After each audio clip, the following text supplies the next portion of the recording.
आपको पत्रकार बोले, नेता बोले, क्या बोले, क्योंकि अभी भी आपका पेज जो है उस पर जर्नलिस्ट लिखा हुआ है और आप कर रहे हैं नेतागिरी जाएगा। और भारतीय जनता पार्टी के बांग्लादेशी घुसपैठिए मुद्दे नहीं रहे, क्योंकि एनसीआर भी नहीं जानते हैं। हाँ। हम एनसीईआरटी जानते हैं। आपको बताते हैं क्या होता है एनसीईआरटी का फुल फॉर्म? एनसीईआरटी जानते हैं, हम एनसीआर भी नहीं जानते। फुल फॉर्म बताइए। हम आपको नहीं बताएंगे। तो हम भी आप सुनिए, सवाल सुनिएगा। जो पंचप्रण है बीजेपी का, उसमें भी वो मुद्दा नहीं था। आप भी मुखर होके बोले शुरू में, अभी आपसे हम पूछे क्या मुद्दा है तो आपने उसको गायब कर दिया। सुनिए मेहता विश्वास शर्मा से भी यही हम सवाल पूछे थे, कैसे भगाएंगे? कैसे वो देख लीजिएगा। नहीं, कैसे देखेंगे? कैसे आप जनता को बताएंगे ना? पता यही ना पत्रकार सुनिए, लोग पहले से आप इतना क्रोधित क्यों हो रहे हैं? क्रोधित इतना नहीं है। हाइपर क्यों हो जा रहे हैं? नेता को बड़ा शांतिपूर्ण तरीके से नहीं है। जनता का जवाब देना चाहिए। अच्छा, आप अभी बोले हम सुने। अच्छा, आप अभी आरिफ कश्यप ने अकेले ठेका नहीं ले रखा है राम मंदिर का। लोग पूछ रहे थे राम मंदिर कैसे बना दीजिएगा। अरे फिर आप हमको घुमाइए नहीं, ठीक है? राम मंदिर में ना मुरली मनोहर जोशी आप थोड़े गए थे? अरे सुनिए ना, कार सेवक हमारे यहाँ से भी ना एक ट्रक ईटा गया था। आप ये राम मंदिर पे क्यों लेके जा रहे हैं? सुनिए, संघ से निकले हैं यहाँ जो जितने हिंदू हैं सब राम मंदिर से आस्था जुड़ा हुआ है। बीजेपी वाला अलग से आस्था जोड़ के रखता है राम मंदिर से। बांग्लादेशी घुसपैठिए पे आपसे मुद्दे पे बात हो रही है, आप राम मंदिर मत लाइए। राम मंदिर को किनारे कीजिए, बांग्लादेशी पे बात कीजिए। राम मंदिर के बारे में बोला, राम मंदिर को काहे बीच में ले आए आप ये बोले, सुन लीजिए, आप ये बोले कि राम मंदिर को आप सुने, जो मेरा भी बात सुन लीजिए। बात बताइए। आप बोले पैदा नहीं हुए थे। सुनिए, आप बोले आप पैदा नहीं हुए थे। 1947 में मनीष कश्यप क्या पैदा हुए थे? राम मंदिर हिंदू के हर हिंदू, भारत के हर हिंदू के आस्था से जुड़ा हुआ चीज है। अब आप बांग्लादेशी घुसपैठिए पे बात कीजिए, झारखंड के मुद्दे पे बात कीजिए। धारा 370 कब से है बीजेपी के मैनिफेस्टो में? मोदी जी कब गए हैं लाल चौक पे? मोदी जी कब गए 370 को लेके लाल चौक पे? मोदी जी कब गए थे 370 को लेके लाल चौक पे? लाल चौक पे झंडा कब फहराया था? किस ईस्वी में फहराया था? किस ईस्वी में फहराया था? आप हमको बताइए ना। 90 के दशक में मोदी जी लाल चौक पे गए थे 90 में, और 2007 पे बात करो। आपसे बांग्लादेशी घुसपैठिए पे बात किया तो जवाब दे रहे हैं। बांग्लादेशी पे बोलिए।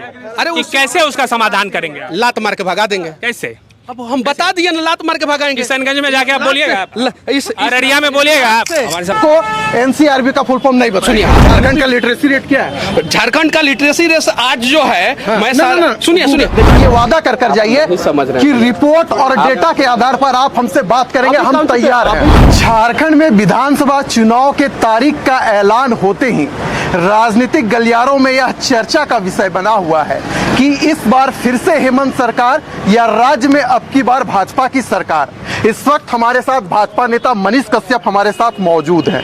भारतीय जनता पार्टी के अगर मौजूदा इतिहास के पन्ने को पलट कर देख रहे हैं तो मुझे यही नजर आ रहा है मनीष जी कि जिन्हें टिकट नहीं मिला या तो निर्दलीय चुनाव लड़ रहे हैं या पाला बदल रहे हैं। इस पर आप क्या कहेंगे? ये ऐसी संख्या बहुत कम है जी, और ऐसा नहीं है। और भारतीय जनता पार्टी जो है सोच समझ के टिकट दी है जी। और जिन लोगों को टिकट मिला है वो सारे लोग जो है उत्तम प्रत्याशी हैं, अच्छे प्रत्याशी हैं और वो सारे के सारे जो है चुनाव जीतेंगे।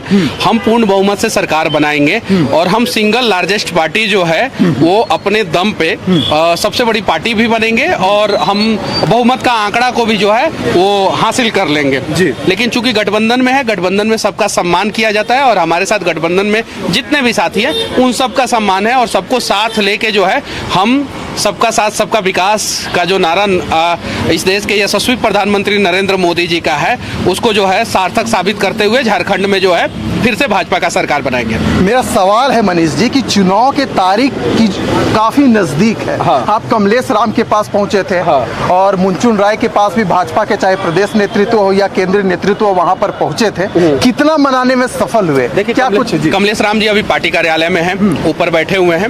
वो हमारे मित्र हैं, अच्छे मित्र हैं। हालांकि मैंने भी उनको बधाई दिया था जी कि चलिए all the best, all the very best, चुनाव लड़िए। अभी पार्टी कार्यालय में हैं वो, ठीक है, और वो हमारे साथ थे, हैं और रहेंगे। यहाँ का जो आदिवासी समाज है उनकी मांग है कि हमें जल्द से जल्द सरना धर्मकुंड मिलना चाहिए। देखिए हमारी सरकार आएगी और इस पे जो है हम लोगों से बातचीत करेंगे। हाँ। झारखंड के सभी लोगों से बातचीत करेंगे। हाँ। और सरकार जब आएगी तो इस पे जो है डिसाइड किया जाएगा कि इस पे क्या करना है क्या नहीं करना है। ये जो है जो बड़े नेता हैं वो लोग जो है इसके बारे में जो है बोले तो ज्यादा अच्छा है। मैं इसके बारे में थोड़ा ज्यादा नहीं जानता हूँ तो इसलिए मैं इतना ही बोलूंगा कि हमारी सरकार आएगी तो हम लोग जो है सबसे बात करके जो है हम लोग सबको साथ लेके चलने वाले लोग हैं। हम भारत के लोगों को बांटने वाले लोग नहीं हैं। तो सबको साथ लेके कैसे चला जाए उसका जो है हम लोग भरपूर प्रयास करेंगे। अगर हम कोल्हान प्रमंडल की बात करें, 14 विधानसभा क्षेत्र है मनीष जी।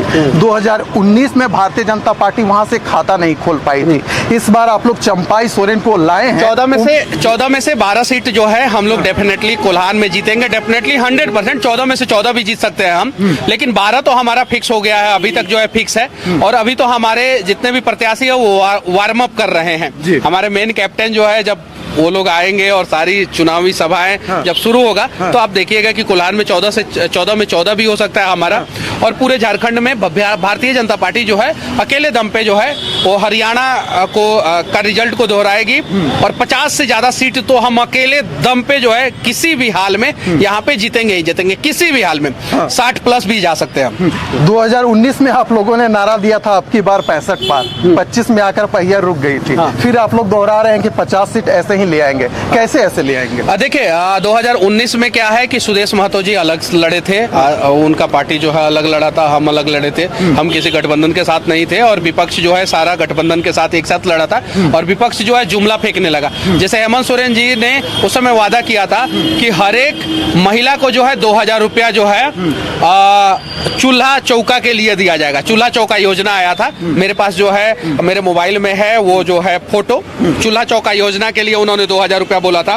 5000 रुपया जो है हर एक देखिए यहाँ पे है मेरे पास, आपको मैं दिखा देना चाहता हूँ उनका घोषणा पत्र। मनीष जी हमको एक चीज सुनिए 2019 का घोषणा पत्र मैं दिखा देना चाहता हूँ। मनीष जी एक मिनट, मेरा सवाल, एक मिनट, आप सवाल पूछ दिए, हमको कंप्लीट करने दीजिए। और नहीं कंप्लीट करने दीजिएगा तो हमको जाने दीजिए, ठीक है? हाँ ठीक है, विषय कंप्लीट नहीं हो पाएगा, ठीक है? यहाँ पे देखिए उन्होंने नौकरी नहीं मिलने तक सभी बेरोजगार स्नातक को 5000 रुपया हेमंत सोरेन द्वारा 2019 में घोषणा पत्र में जारी किया गया था कि दिया जाएगा। अच्छा। और जो स्नातक से ऊपर के बच्चे हैं उन्हें 7000 रुपया दिया जाएगा। क्या मिला झारखंड को? उसके बाद से महिलाओं के लिए यहाँ पे देखिए, हर गरीब महिला आकस्मिक जरूरतों के लिए 50,000 रुपया तक का कर्ज बिना किसी गारंटी आधार कार्ड से ले सकती है। क्या मिला? यहाँ पे देखिए, गरीब परिवार की महिलाओं को 2000 रुपया प्रति माह चूल्हा खर्च दिया जाएगा। देखिए ये उनका घोषणा पत्र का है। ये कंप्लीट हुआ नहीं। अब झारखंड के लोग उस समय घोषणा पत्र के झांसे में आ गए थे और इसलिए जो है युवाओं ने, महिलाओं ने वोट दे दिया था। अब युवा और महिला समझ चुकी है कि जेएमएम जो है हमारा विकास नहीं कर सकता है, बीजेपी करेगा। तो इसलिए जो है इस बार जो है भारतीय जनता पार्टी को वो लोग वोट देंगे और हम जितना उम्मीद कर रहे हैं ना उससे ज्यादा सीट जो है हमारे झोली में वो लोग देंगे। आपने जुमला शब्द का प्रयोग किया था। देखिए हमको जुमला शब्द का अर्थ नहीं पता। अगर हम जुमला शब्द को काफी करीब से देखते हैं तो मुझे पीएम नरेंद्र मोदी याद आते हैं, जिन्होंने 5 करोड़ युवाओं को नौकरी देने की बात कही थी। तो फिर तो मामला फंसता हुआ नजर आ रहा है ना मनीष जी। आप घोषणा पत्र सुनिए, मैं आपको क्लियर कर देना चाहता हूँ। जुमला आपने नरेंद्र मोदी का याद आया जी। जुमला सबसे ज्यादा कांग्रेसियों ने दिया है। 70 साल से गरीबी दूर करेंगे, गरीबी दूर करेंगे और गरीबी दूर नहीं हुआ। अच्छा, नरेंद्र मोदी ने जुमला नहीं किया।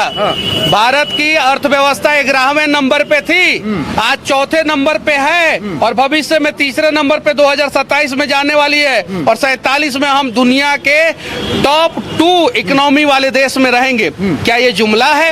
आज सड़कें बनी है, क्या ये जुमला है? आप पैदा नहीं हुए थे, आप अपने माता पिता से पूछिएगा, लाइट नहीं आता था, आज जो है 24 घंटा लाइट आता है। क्या ये जुमला है? क्या आज जो है स्लीपर वाला जो है हवाई जहाज में चल रहा है, क्या ये जुमला है? आप बात बताइए। आप बोले पैदा नहीं हुए थे, भारत की आप बोले आप पैदा नहीं हुए थे। 1947 में मनीष कश्यप क्या पैदा हुए थे? नहीं।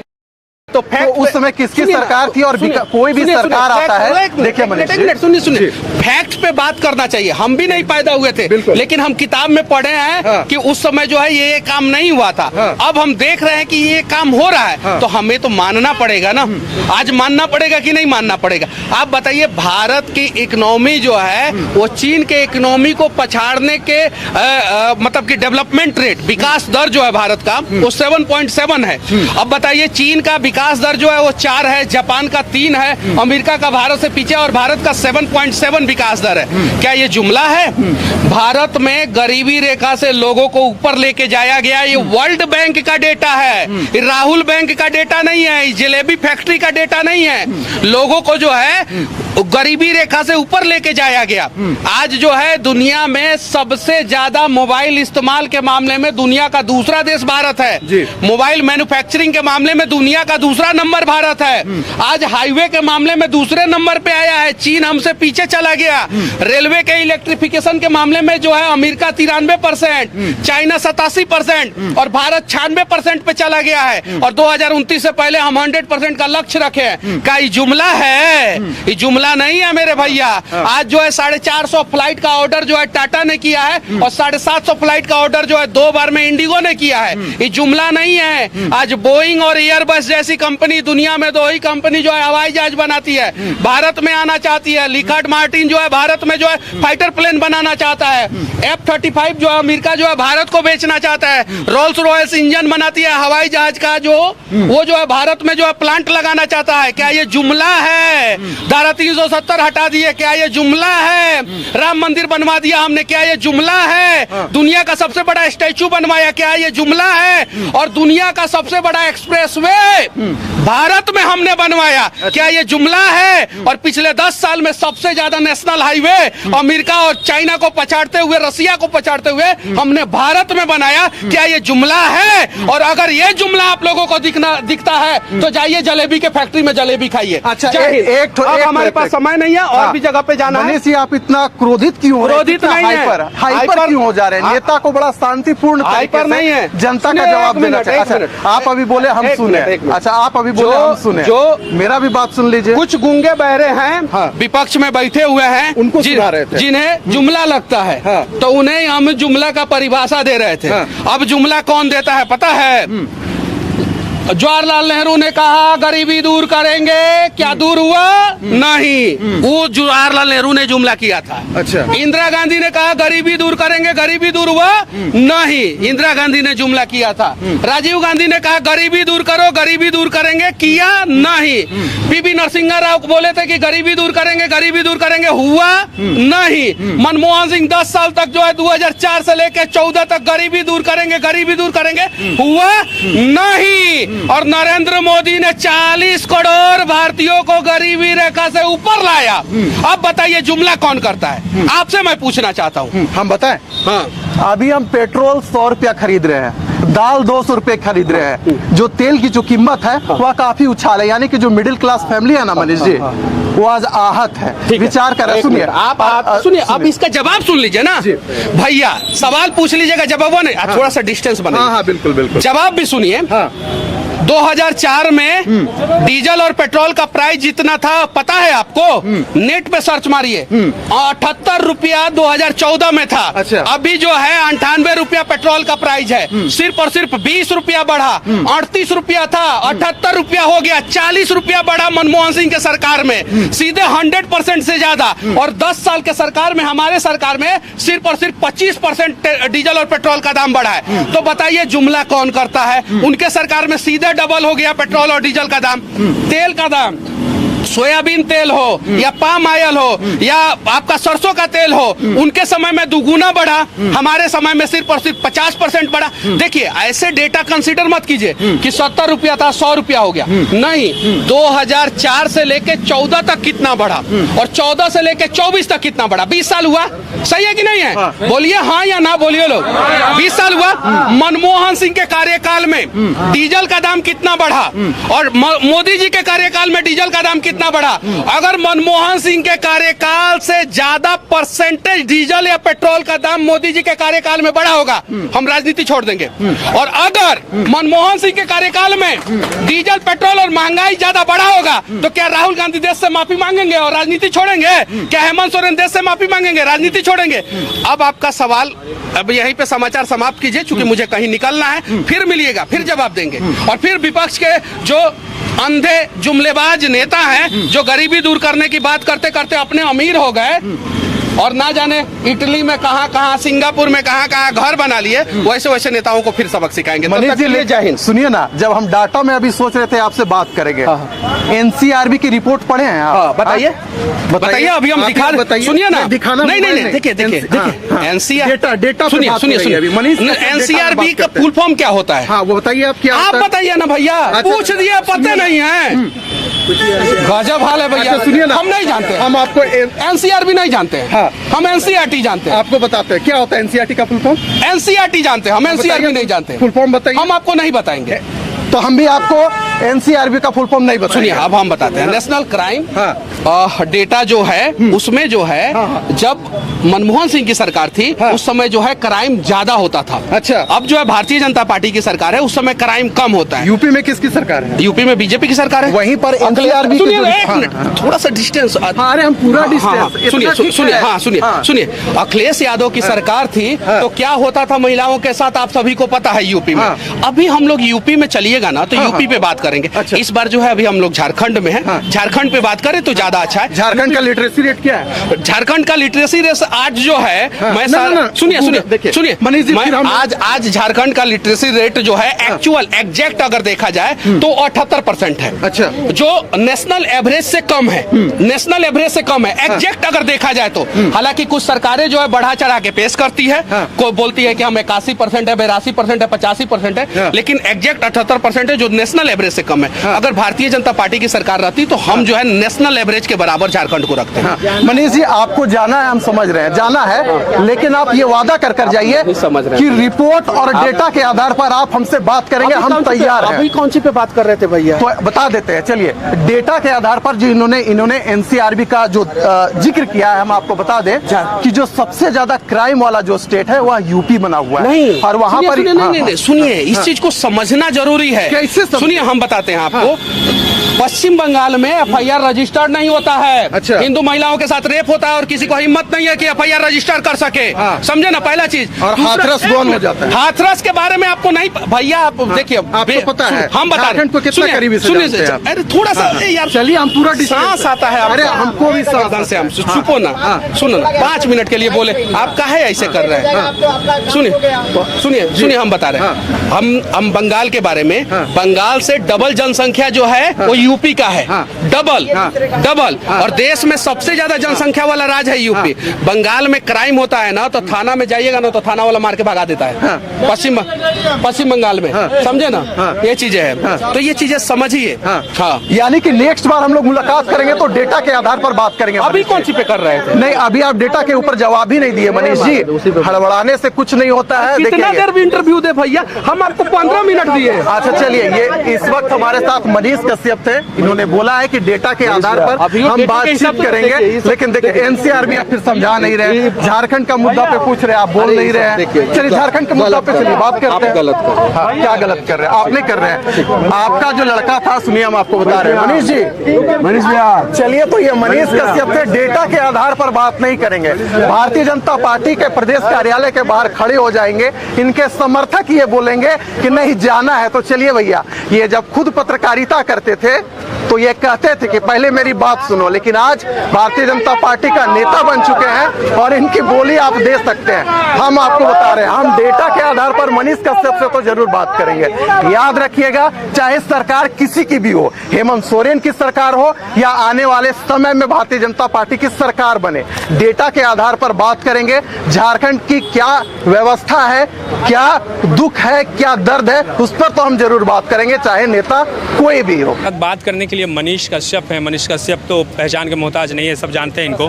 मनीष जी, आपको पत्रकार बोले, नेता बोले, क्या बोले? क्योंकि अभी भी आपका पेज जो है उस पर जर्नलिस्ट लिखा हुआ है और आप कर रहे हैं नेतागिरी। और मैंने सैकड़ों वीडियो में बोला है, जेल जाने से पहले भी, जेल से आने के बाद भी, कि मैं यूट्यूबर हूँ। यूट्यूबर तो हम भी हैं। हाँ, तो यूट्यूबर पत्रकार से अलग थोड़े है, डिजिटल मीडिया, न्यू मीडिया है। अलग है, न्यू मीडिया है। देखिए अलग है, एकदम बिल्कुल अलग है। मैं यूट्यूबर हूँ। मैं अपने हिसाब से जहाँ गलत देखता हूँ वहाँ पे चीज़ों को दिखाता हूँ। मुझे लगता है कि यहाँ पे करप्शन हो रहा है और इसको 2 धापड़ मारने से सुधर जाएगा तो मैं 2 धापड़ लगा भी देता हूँ। आप नहीं लगा सकते हैं। आप उस चीज़ को दिखा सकते हैं, आप लगा नहीं सकते। तो हम यूट्यूबर हैं और यूट्यूब के माध्यम से हमें पहचान मिला, भारतीय जनता पार्टी ने मौका दिया, तो हम अभी भारतीय जनता पार्टी के नेता हैं और यूट्यूबर हैं। आप अपने पेज में पहले उसको बदल दीजिए, उसको लिख दीजिए देखिए, यूट्यूब। मेरा पेज अनेकों पेज है, नहीं, जो आपका मेन पेज है मेरा अनेकों पेज है, ठीक है। और फेसबुक तो अब मैंने चलाना छोड़ ही दिया है, तो मेरे पेज को जो लोग चलाते हैं उन्हें मैं बोल दूंगा कि भैया का एक समस्या था, उन समस्या मेरी समस्या नहीं है, मेरी समस्या नहीं है, पत्रकारों की समस्या एक्चुअली होता है क्या ना, पत्रकारों को एक तराजू में तौलने लगते हैं लोग। हाँ ठीक है, ठीक है। तो हम उस तराजू में यूट्यूबर नहीं देखिए, हैं। आप यूट्यूबर लोग मेरे से ज़्यादा कीमती लोग हैं, आप लोग अच्छा काम कर रहे हैं, मेरे से ज़्यादा अच्छा काम कर रहे हैं, अच्छा काम करते रहिए। आपका सजेशन मैं मानता हूँ और मैं उसको जो है बदल दूंगा। अच्छा ठीक है। अगला झारखंड में आप घूम रहे हैं, झारखंड में आपको क्या लग रहा है, क्या मुद्दा भारतीय है? जनता पार्टी की सरकार बनेगी। मुद्दा है यहाँ पे करप्शन, भ्रष्टाचार। वो भ्रष्टाचार चरम सीमा पे है, उसे जो है खत्म किया जाएगा, कम किया जाएगा और भारतीय जनता पार्टी की बांग्लादेशी घुसपैठिए मुद्दे नहीं रहे, क्योंकि सुनिए सवाल सुनिएगा, जो पंचपड़न है बीजेपी का उसमें भी वो मुद्दा नहीं था। आप भी मुखर होके बोले शुरू में, अभी आपसे हम पूछे क्या मुद्दा है तो आपने उसको गायब कर दिया। सुनिए, एक रॉडी राठौर फिल्म आपने देखा होगा, उसमें अक्षय कुमार बोलते हैं जो मैं बोलता हूँ वो मैं करता हूँ और जो मैं नहीं बोलता हूँ वो डेफिनेटली करता हूँ। बांग्लादेशी को डेफिनेटली भगाएंगे और एकदम 100%। क्या है, हेमंता विश्वा शर्मा से भी यही हम सवाल पूछे थे, कैसे भगाएंगे? कैसे वो देख लीजिएगा। नहीं कैसे देखेंगे, कैसे आप जनता को बताएंगे ना? पता यही ना पत्रकार लोग पूछ रहे थे। एक मिनट, आपका सवाल हो गया, आप जवाब सुन लीजिए। पत्रकार लोग पूछ रहे थे राम मंदिर कैसे बना दीजिएगा। अरे फिर आप हमको घुमाइए नहीं, ठीक है। राम मंदिर में ना मुरली मनोहर जोशी आप थोड़े गए थे? अरे सुनिए ना, कार सेवक हमारे यहाँ से भी ना एक ट्रक ईटा गया था। मेरा घर मधेपुरा है, आप पूर्णिया के बारे में बोले हैं अभी, इसलिए पूछ रहे हैं आपसे, ठीक है ना।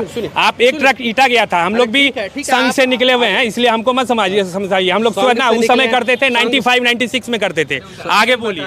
आप नहीं, आप ये राम मंदिर पे क्यों लेके जा रहे हैं? सुनिए, संघ से निकले हैं यहाँ जो जितने हिंदू हैं सब राम मंदिर से आस्था जुड़ा हुआ है। बीजेपी वाला अलग से आस्था जोड़ के रखता है राम मंदिर से। सुनिए ना, संघ से अगर जुड़े हैं, सुनिए, संघ से जुड़े हैं तो बीपी हाई मत कीजिए। नहीं बीपी हाई नहीं, आपने आप बोला कि राम मंदिर के बारे में बोला। राम मंदिर को काहे बीच में ले आए आप?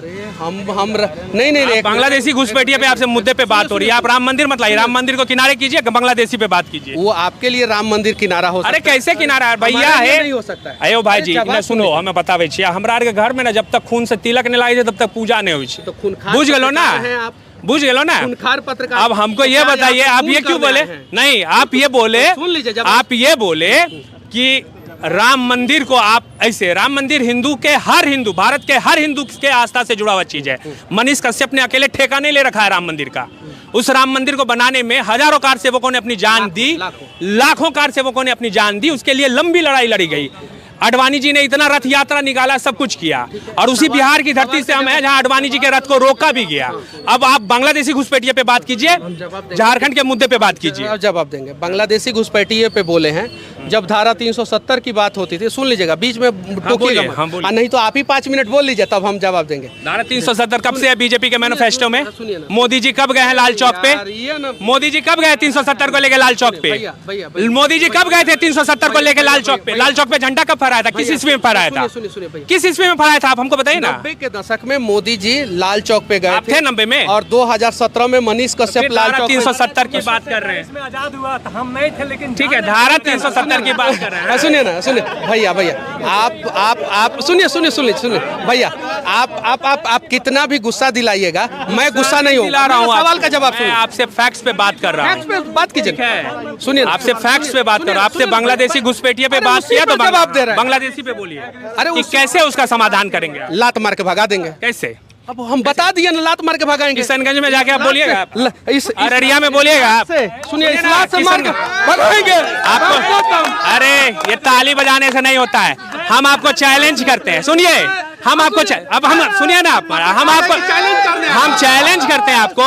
आप बिहार, अरे भैया सुनिए, किशनगंज है बिहार में, किशनगंज है बिहार, अररिया है, ठीक है, आपका कटिहार है, ठीक है, पूर्णिया का कुछ हिस्सा है, सुपौल का कुछ हिस्सा है, मुजफ्फरपुर तक, कांटी तक कुछ हिस्सा है, जिस चंपारण से आप आते हैं वहां तक का कुछ हिस्सा है।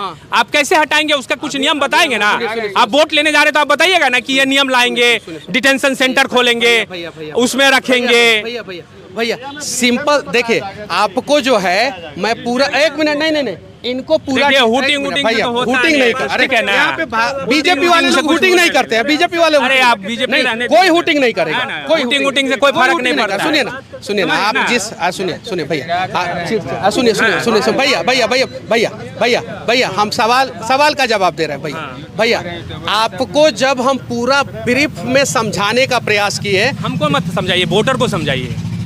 जब आप बोल रहे हैं कि बांग्लादेशी घुसपैठिए सबसे बड़ा मुद्दा है, उसको कैसे समाधान वोटर करें? सवाल करेगा, जवाब दे देंगे, जाइए आप। अरे भैया, आप ऐसे आप बोलिए कि नहीं देंगे इंटरनेट। नहीं देंगे हम। हाँ, बहुत बढ़िया। साफ बोल- ये मनीष कश्यप है, एक मिनट रुकिए, ये मनीष भैया भैया भैया जब हम आपको एक मिनट भैया, जब हम आपको समझाने का प्रयास किए, कहाँ बता रहे हैं सर? अरे तो आप बोल ही नहीं सुनिए रहे। तो सही। हम पूछ रहे हैं बांग्लादेशी, आप बोल रहे हैं राम मंदिर। अरे हम पूछ रहे हैं बांग्लादेशी, आप 370 की बात कर रहे हैं। पहले बोलने तो दीजिए, पहले बोलने दीजिए हमको। सुनिए, 60 सेकंड मौका दीजिए, मत बोलिए। आप 1 मिनट बोलिए। वही 60 सेकंड मतलब 1 मिनट होता है। वो बांग्लादेश के स्कूल में अलग होता होगा, इंडिया के स्कूल में यही होता है। अब सुन लीजिए, 1 मिनट नहीं ना बोलिएगा, नहीं बोलिए ना आप, आराम से ठीक है। बोलिए। जिस प्रकार से हमने कश्मीर से धारा 370 हटाया, जिस प्रकार से अयोध्या में सब लोग कहते थे कैसे बना देंगे और हमने राम मंदिर बनाया, वैसे ही झारखंड से बांग्लादेशियों को हम लोग भगाएंगे और चुनाव बाद आप उस चीज़ को देखेंगे। हम 20 सेकंड में कंप्लीट कर लिए, अब जाइए भैया, हमारे पास उतना ये नहीं है कि वक्त नहीं है, हाँ, बस समय नहीं है। नहीं हम लोग या सवालों का जवाब नहीं है। है सवालों का जवाब, लेकिन तो बिहार पे आने ही सुनिए नहीं ना, है। सुनिए ना, के सवालों का जवाब नहीं। अरे महाराज, हो गया, बस इतना में थक गए आप। नहीं, के सवालों का जवाब नहीं देता। मनीष कश्यप ऐसा है कि मैं भी उसी बिहार की धरती से हूँ जहाँ का आप ब्रांड बना रहे थे, ठीक है। जनता को छोड़ दीजिए, अब जनता को छोड़ दीजिए। अरे भैया, ठीक है, सुनिए, ले जाओ भैया, ले जाओ ले जाओ ले जाओ भैया, और टूट ना चैलेंज जो किया। अब जिस दिन जाइएगा डेट फेसबुक पे लिख दीजिएगा, जा रहे हैं पूर्णिया, ठीक है। पप्पू यादव के समर्थक हैं। पप्पू नाम सुनिए, राज सिंह नाम है, जात के राजपूत हैं, समझ गए ना। जिसका आरती उतारते हैं आप जाके उत्तर प्रदेश में ना, सलाम जानता हूं। जाइए आप।